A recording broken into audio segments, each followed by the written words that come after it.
Hey everybody, how's it going this morning? I came across another little nugget.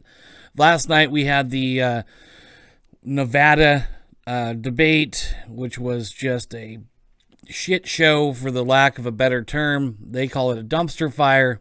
The only clear winner, of course, once again, was Donald Trump.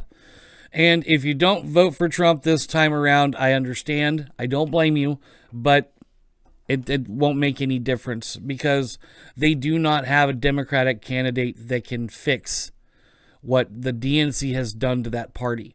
So what we're going to see, like I told you before, is smear after smear after smear after smear. And they're coming out, I mean, the WikiLeaks one, all right? I found Jimmy Dore talking about it this morning. Let's listen to what he has to say.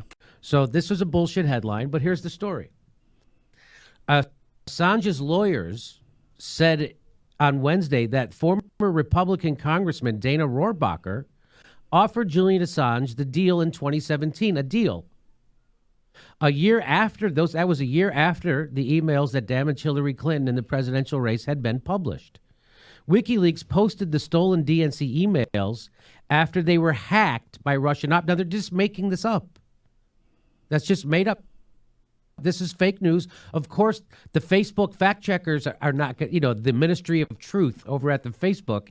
As you can see right there, Jimmy's calling it out. I mean, these guys they report this stuff and it's fake. It's completely false. It's not real. It's not true. It is all made to try to smear the president. We have said repeatedly over the last 2 months that our source is not the Russian government. And it is not a state party. This is ridiculous. Just lies. Don't believe the lies. You have to do a little bit of the research. You have to go back and look at archived articles from each one of these newspapers. You have to go back and look at what CNN, MSNBC, all of the major networks, they're in it for themselves, man. They're not in it for you. They don't care about you. They just want the money. They want the clicks. Because if they have a crazy story, then you'll click on it. You know, like when you're scrolling through Facebook and you come across something wacky, you click on it. That's how they sell. They don't sell because they're doing the right thing and giving good information. They're selling because they get so many clicks. And when they show their people, hey, look, Nike, I get 5 million clicks a day. Well, they don't tell Nike that it's all because it's fake news. They tell it, look at how many people are going to see your brand. And that's all they're doing. They're doing it for clicks. This is, as far as I can tell, the end of news as we know it. So as long as the news media keep making the money that they make, they're going to keep lying to us the way they lie to us. Let's not forget that Donald Trump has been acquitted on all charges, all wrongdoings. They found zero evidence. And so why would Trump ask a guy to clear his name or to suppress information to help him when all the information's already out there and he's been acquitted? There's nothing to go after him for. So you don't win and then go back and tell your opponent, hey, I'll pay you to take a dive. And that's basically what these guys are saying. And if you believe that, you are the dumb American public. You probably shouldn't vote. Let's not fool ourselves. The Democrats are not in this for the people. They are only in this for power. Okay, it's not that you're a stupid voter because you don't know right from wrong. It's because these people have pumped you full of bullshit for so long that you don't even know. All you know is that they tell you stuff, you listen, it kind of makes sense, but no one really does any fact checks. All we do now is read headlines. So it's really not their fault. It's more our fault for not paying as much attention. And for only in the last couple, 2, 3, 4, 5 years, I've even cared about politics. Up until then, I care less. I was all about conspiracy theories with aliens.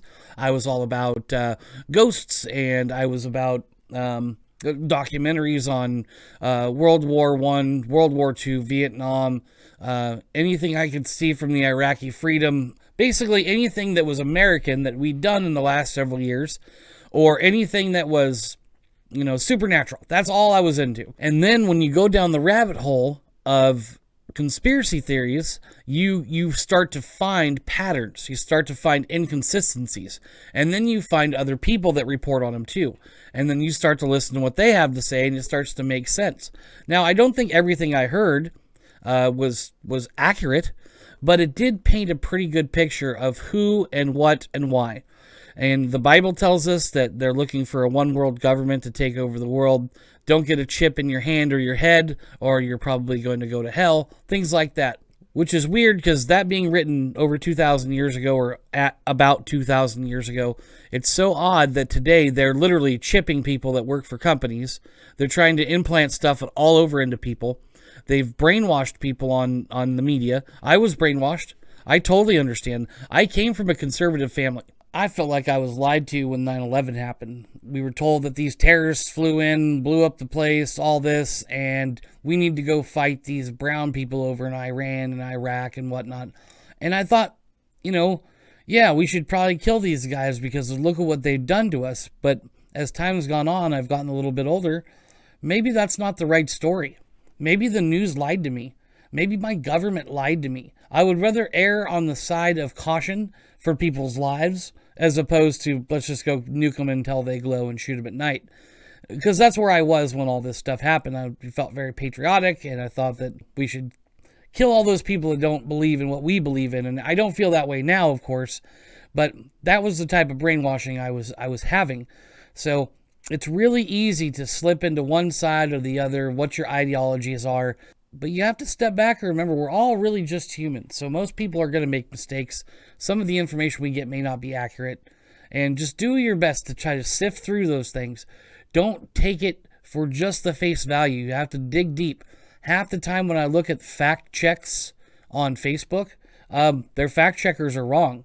They're saying, yeah, on Tuesday, so-and-so did not hit a hole-in-one, where it was actually on Wednesday. So the activity did happen. They just find something in the report to say that was the error, as opposed to the whole thing actually being factual. They'll just look for something to try to discredit it. Thanks, you guys, for checking me out. I appreciate all the support. I keep saying I'm going to get a podcast up. It just, for whatever reason, hasn't jived lately. But I'll have something going here pretty soon, and I'll keep you guys posted on that. Make sure you subscribe right down there. Hit the little button. Boop, hit the button. All right, you guys.